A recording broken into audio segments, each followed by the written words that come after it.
Daunte Wright's mother said Sunday was the worst day of her life when a routine traffic stop of her son turned deadly.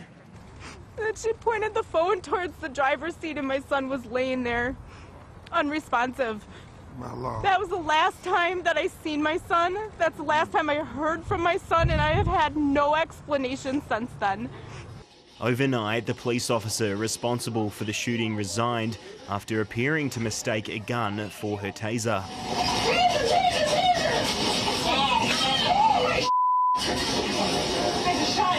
The police chief of the Minneapolis suburb also resigned after another night of clashes between law enforcement and protesters.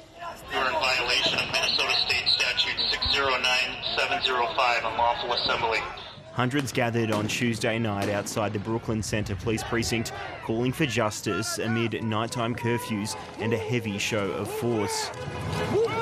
Yes, ma'am, of course. I'm going to be out here every day. I'm going to be out here until they give us some justice. Until they make a change, I'm going to be out here. Authorities are yet to decide whether the officer who shot Mr. Wright will be charged. It's a city still reeling from weeks of violence last year during protests following the death of George Floyd. Last night's vigil just 15 kilometres from the site of his death. The family of Mr. Floyd met with grieving relations of Daunte Wright whilst legal proceedings against former officer Derek Chauvin continued.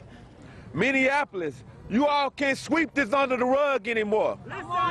We're here, and we will fight for justice for this family, just like we're fighting for our brother.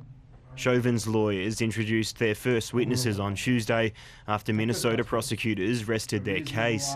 Defence attorneys called on an independent use of force expert who said Chauvin's kneeling on Mr. Floyd's neck was justifiable. I felt that Derek Chauvin was justified and was acting with objective reasonableness, following Minneapolis Police Department policy and current standards of law enforcement in his interactions with Mr. Floyd. As tensions grow on the streets of Minneapolis, protest leaders are calling for calm. Tyson Whelan, ABC News.